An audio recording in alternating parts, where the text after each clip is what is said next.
السلام عليكم ورحمة الله وبركاته. أهلا بكم متابعينا الكرام، فيديو جديد النهاردة.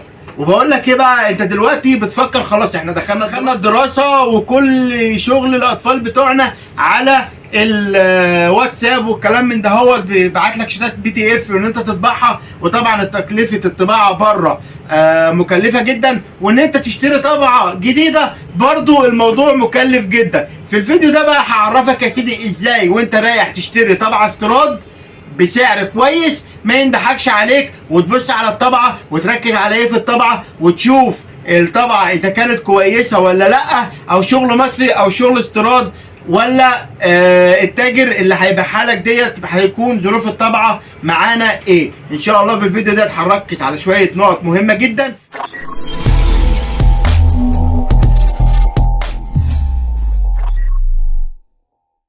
بص بقى تعالى كده، علشان اول حاجه تاخد بالك منها وانت بتشتري طبعه استيراد، هتفتح الدرج بتاع الطبعه ايا كانت الطبعه اللي معاه. افتح الدرج ده كده بتاع الحباره كده، وابص اشوف مثلا يعني شكل البقره عامل ازاي، شكل الحباره من جوه، المنظر العام بتاع الطبعه عامل ازاي. وهبدا ان انا اشيل مثلا الحباره كده وابص على الرولات اللي جوه، الرولات شكلها جديد ولا متهانه، الرولات شكلها مصدي، ده كله بيفرق معايا. وطبعا الطبعه شكلها بيبان اذا كانت كويسه ولا لا، زي ما انتم شايفين حضراتكم كده. تاني حاجه او اول حاجه معلش، الشكل الخارجي للطبعه، يعني منظر الطبعه. بص الطبعه لو فيها شويه خرابيش الكلام من ده ممكن يكون من الشحن عادي، لكن بقيه الطبعه تكون كويسه، يعني الاساسات بتاعه الطبعه كويسه، الشاشه كويسه، الزراير كويسه، اتاكد ان الزراير دي كلها شغاله. مش لازم انا اشغل اي حاجه على الشاشه، بمجرد ان انا ما ادوس البريسات كده احس بالبريسات بتدوس معايا وكويسه. وزي ما قلنا تاني حاجة ان احنا بنبص على بيت الحبارة والمكان اللي موجود في الحبارة، ونشوف بكر السحب ده اذا كان ناعم او مش ناعم او في اي مشاكل. تالت حاجة هنفتح الدرج ده كده ونبص على هيئة الدرج ذات نفسه. زي ما انتم شايفين الدرج بيكون حالته كويسه، ما فيهاش اوساخ، ما فيهاش اتربه، البقره ذات نفسها ديت بتكون كويسه. هشيل الدرج ده كده وبعد كده اعمل ايه؟ هبدا ان انا اقلب الطبعه كده وابص برضو على الطبعه من تحت، اشوف بكر السحب اللي موجود هنا ايه دنيته. المنظر العام برضو بتاع الطبعه، انت عينيك شوافه، انت هتعرف اذا كانت الطبعه فيها مشكله. طيب قفلت ده كله، هاجي لاهم حاجه واهم نقطه، هفتح الدرج اللي ورا معايا كده او الباب اللي ورا ديت، وهبص على الجزء بتاع السخان. ده الجزء الخاص بالتسخين بتاع الورق، وده الجزء الخاص بالسخان. هبدا ان انا افتح الجزء بتاع السخان ديت وابص على الرولات.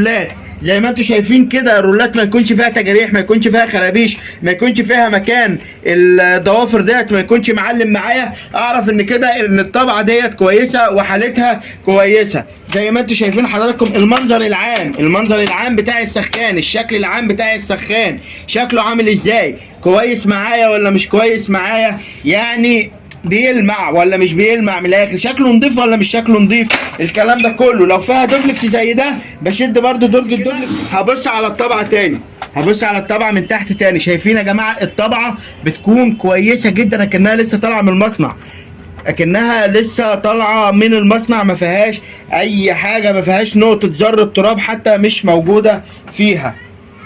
تمام كده، خلاص عملت ده كله.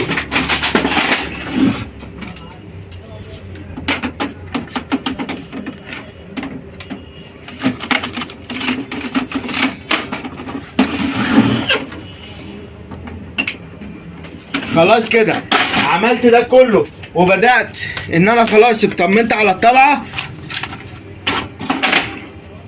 هبدأ ان انا اشغل الطبعة وهطبع حاجة اسمها اليوز بيج او عداد الورق بتاع الطبعة. هبدأ ان انا اطبع عداد الورق بتاع الطبعة، وكل طبعة بيبقى ليها طريقة مختلفة فيها ان انت تطبع عداد الورق بتاعها. الطبعة اللي معانا السامسونج، وكل الطبعات السامسونج هتطبع عداد الورق بتاعها بنفس الطريقة كده. عشان اطبع عداد الورق بقى هعمل ايه؟ وبتكلم على الطبعات السامسونج كلها، او تعتبر كل الطبعات السامسونج هتطبع عداد الورق عليها بنفس الطريقة دي. هضغط على زرار المنيو وبعد كده هختار الانفورميشن، وبعد كده هنزل لحد اما الاقي كلمة يوز بيج.